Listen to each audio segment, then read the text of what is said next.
कई बार ऐसा होता है कि हमें पता होता है बहुत अच्छे से कि ये चीज़ हमें सर्व नहीं कर रही है। ये जो रिलेशनशिप है ये बड़ा टॉक्सिक है, या फिर इस रिलेशनशिप में कुछ इश्यूज़ हैं जिसको मैं शायद कभी रिज़ॉल्व नहीं कर पाऊँगी, लेकिन स्टिल हम उन्हीं पैटर्न्स में फँसे रहते हैं। स्टिल एक ही चीज़ को हमारी लाइफ में हम रिपीट होता हुआ देख रहे हैं, लेकिन हम उससे निकल नहीं पा रहे।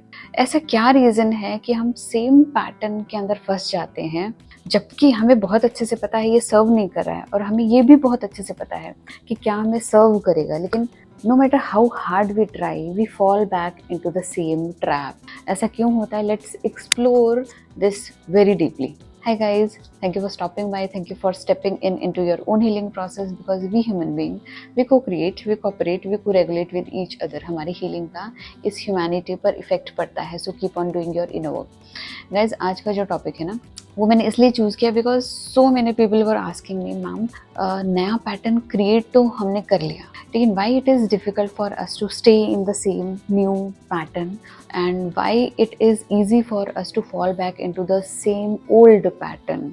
ओल्ड पैटर्न में खिसक जाना या गिर जाना या फॉल बैक कर जाना क्यों इतना आसान होता है, और क्यों हमारे लिए डिफ़िकल्ट होता है कि जो एक नया पैटर्न जो हमें ऑब्जर्व कर रहा है, हमें हेल्प कर रहा है, उसमें हम टिक नहीं पाते हैं। तो रीज़न क्या होता है? इस रीज़न को समझते हैं एक एनालॉजी से, ठीक है? एक एनालॉजी, एक एग्जाम्पल से समझते हैं। फॉर एग्जाम्पल एक जंगल है, ठीक है? एक जंगल है और आपको उस जंगल को करना है पार, ठीक है?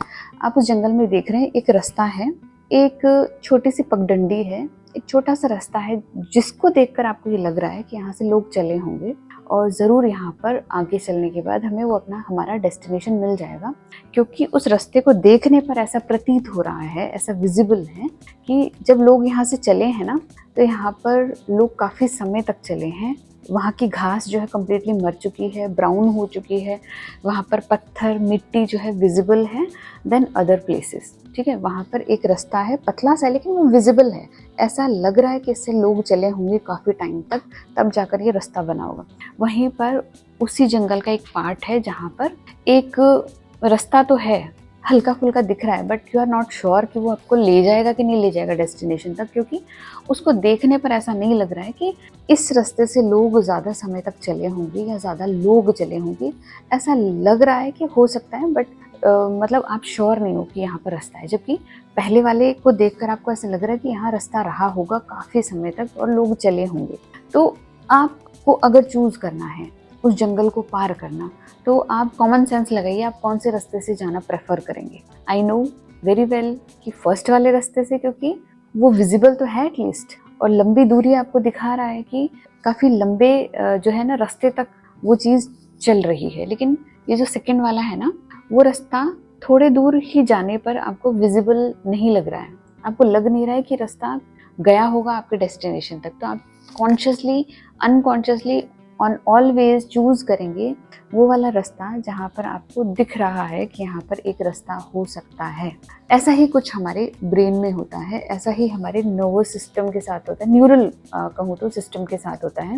न्यूरल पाथवेज इसी तरीके से बनते हैं, जब हम एक ही चीज़ को बार बार रिपीटेशन में करते हैं, एक न्यूरल पाथवे हमारा बनता है जो कि स्ट्रॉन्ग एंड स्ट्रॉन्ग होता जाता है अगर हम उसे यूज़ करते एंड करते जाते हैं। It's like doing one thing for longer period of time creates a stronger neural pathway than doing few things for few days या few months हम कर रहे हैं, तो वो वाला जो न्यूरल पाथवे वो वीकर होगा। तो दिस इज़ क्वाइट कॉमन कि भाई जो पुराना पैटर्न है वो इतना पुराना है कि हमारे चाइल्डहुड से वो चलता हुआ आ रहा है, या फिर हमने उसमें बहुत ज़्यादा एनर्जी दी है, बहुत ज़्यादा टाइम दिया है, हमारी पूरी लाइफ जो है उस पैटर्न के अराउंड चली है। हमने बहुत सारे एक्शंस, हमारा बिहेवियर, हमारे थॉट्स, सब कुछ उस पुराने पैटर्न से चले हैं for longer period of time. अब आप इसी चीज़ को समझ सकते हैं, जिस न्यूरल पैटर्न से, जिस न्यूरल पाथवे से, जिस हैबिट से हमने किसी चीज़ को इतने समय तक किया है, will it be easy for us to leave that thing? क्योंकि हमें तो उसकी हैबिट हो गई ना, तो it is not easy for us to leave that particular pattern. And हम कुछ भी कॉन्शियसली सोच कर बना लें, लेकिन हमारे लिए बहुत मुश्किल होगा कि हम उस चीज़ को लंबे समय तक चला पाएँ। तो पहली चीज़ आपको ये समझनी है, जो चीज़ बहुत पुरानी है, बहुत आसान है आपके लिए कि आप उसमें फॉल बैक कर जाएं। सेकेंडली, अगर आपने कुछ नया पैटर्न बनाया है, ठीक है, आप कुछ नया चाहते हैं, एक नई आइडेंटिटी, एक नई लाइफ आप चाहते हैं, तो ये जो आपकी चाहत है ना, ये आ रही है फ्रॉम योर कॉन्शियस माइंड, ठीक है। आपने कॉन्शियसली चूज किया है कि आप इस नए पैटर्न को अपने लाइफ में अपनाएंगे अब से, बिकॉज ओल्ड पैटर्न है ना, हमें सर्व नहीं करा।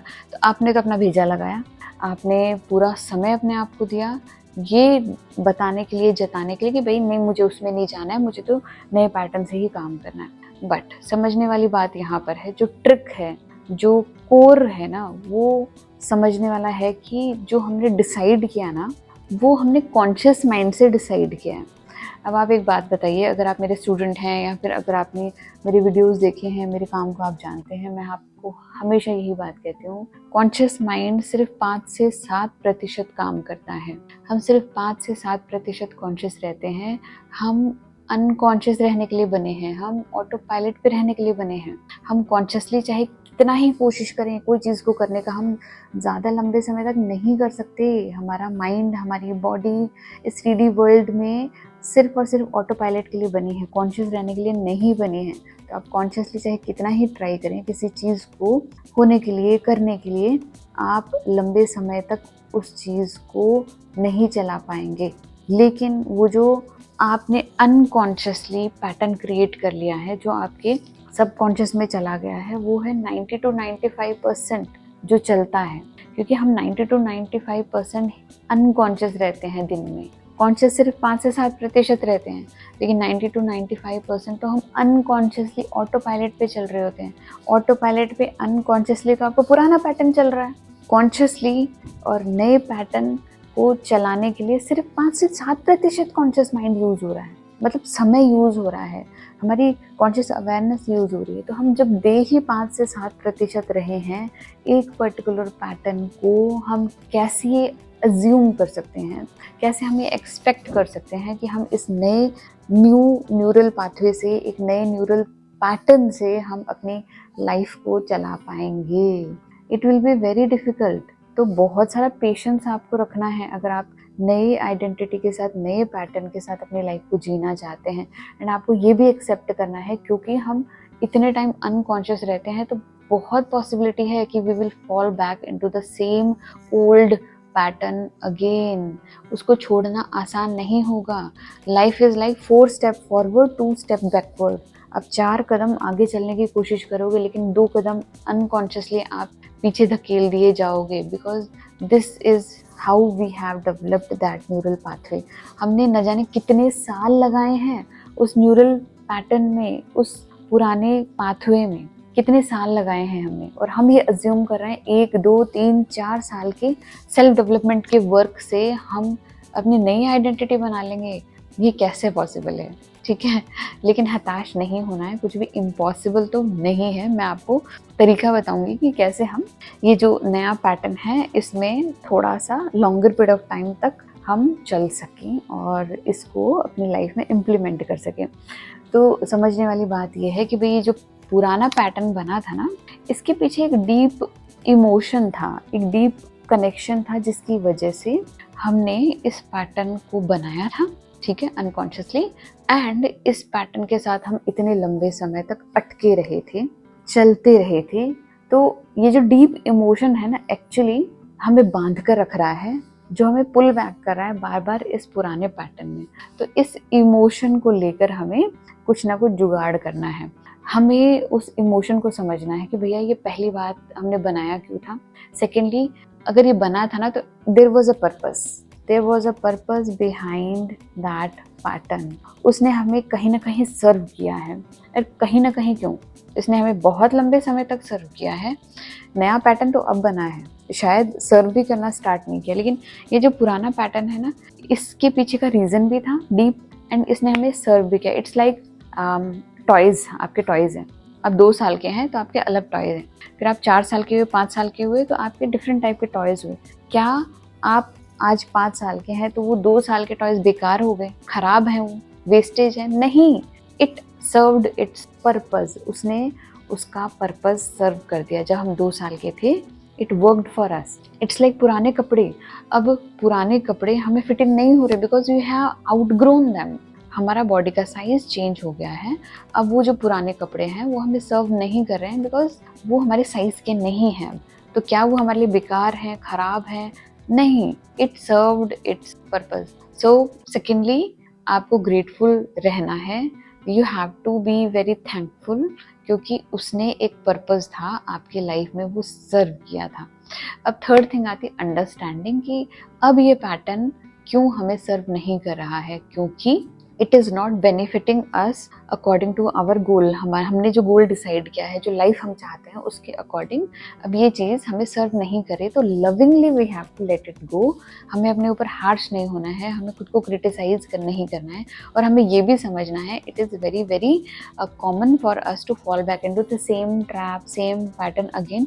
हमें खुद को बीट अप नहीं करना है ना। हमें खुद के साथ गंदा व्यवहार नहीं करना कि अरे यार फिर से मेरे से गलती होगी, अरे यार फिर से मैंने वही गलत काम कर दिया, अरे यार फिर से मैं सेम पैटर्न में चलेगी। ये काम नहीं करना है हमें, क्योंकि वो जो पैटर्न है उसके पीछे जो डीप इमोशन है ना, वो टाइम के साथ कम होगा जब हम ये समझेंगे कि भैया ये हमें सर्व क्यों नहीं कर रहा।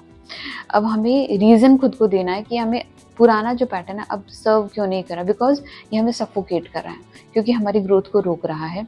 एंड जितना बेनिफिट हमें मिलना था इस पैटर्न से वो हमें मिल चुका है। तो हमें एक नया इमोशन क्रिएट करना है कि हमें क्यों हमें एक नया पैटर्न चाहिए।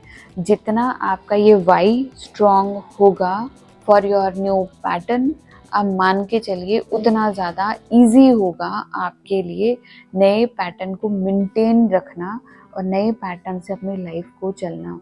तो सारा जो गेम है ना वो इमोशन का है, आपके लॉजिक का नहीं है। आप कॉन्शियसली चाहे कुछ भी बनाएंगे, कुछ भी करेंगे, आपका लॉजिक लंबे समय तक नहीं रहता है। लॉजिक होता है कॉन्शियस माइंड से काम करना, लेकिन इमोशन होता है अनकॉन्शियसली हमारे सबकॉन्शियस ब्रेन से काम करना, जो कि है 90 to 95% काम करता है हमारी लाइफ में। लेकिन ये जो लॉजिक है ये ज़्यादा समय तक काम नहीं कर पाता है। तो आपको स्ट्रॉन्गर वाई देना है कि क्यों भैया ये नया पैटर्न हमें क्यों चाहिए, Y it is serving us, और क्यों वो पुराना पैटर्न हमें सर्व नहीं करा। एक एग्जाम्पल के साथ मैं आपको समझाती हूँ। कुछ ऐसे रिलेशनशिप होते हैं हमारी लाइफ में जो कि बहुत टॉक्सिक होते हैं, चाहे वो हमारे पेरेंट्स के साथ हो, चाहे हमारे पार्टनर के साथ हो, चाहे वो फ्रेंड्स के साथ हो। बहुत सारी ऐसी जगह होती है जहाँ पर वो रिलेशनशिप हमें सर्व नहीं कर रही, सफोकेट कर रही है, हमें ग्रो नहीं करने दे रही है ना। हमें मजबूर कर रही है कि हम उन्हीं के लेवल पर रहें, उनसे आगे ना बढ़ें। इतनी टॉक्सिसिटी होने के बाद भी why we are staying there, reason being कि हमें बहुत इमोशनल अटैचमेंट है। Second, we feel safe around them. Third thing is हमें ऐसा लगता है कि ये हमें वैलिडेट कर रहे हैं, हमें कहीं ना कहीं सर्व कर रहे हैं, ये हमें कुछ दे रहे हैं, तो हमें यहीं पर रुकना चाहिए, है ना।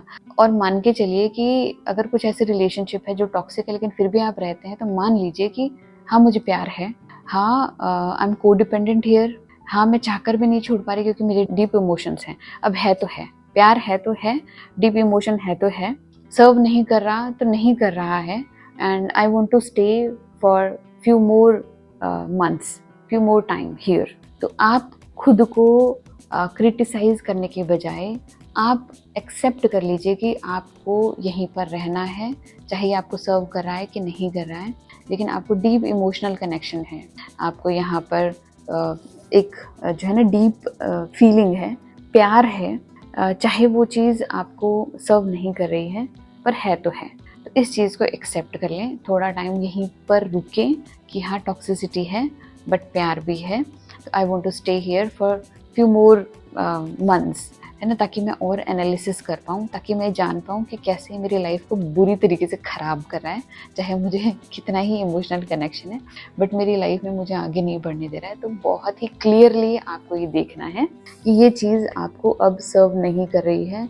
आपको उस पेन में जाकर देखना होगा कि कितना पेन होता है अगर हम यहाँ से मूव ऑन ना करें, तो उस पेन को ना फुल्ली फील करें।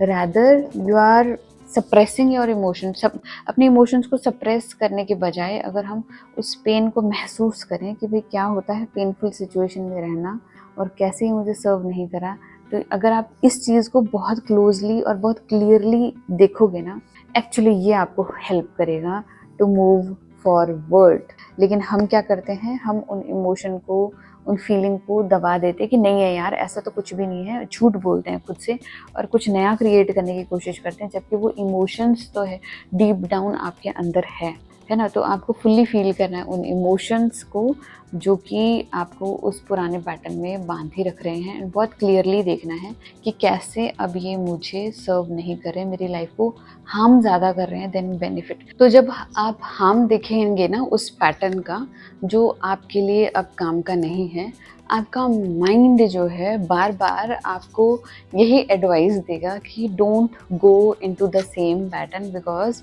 There is so much of pain involved there, है ना। तो आपको अपने पुराने पैटर्न से क्या पेन मिल रहा है ना, उसको एक्नॉलेज करना है और आपको नए पैटर्न को अपनी लाइफ में इम्प्लीमेंट करके क्या बेनिफिट मिल रहा है।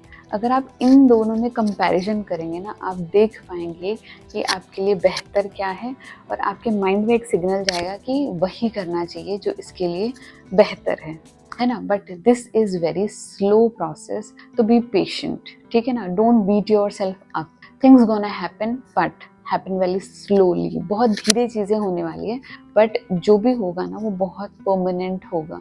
एंड लगे रहिए, क्योंकि ये जो स्टेज होती है ना जहाँ पर हमें बार बार रिपीटिशन करना होता है, sometimes it can be boring.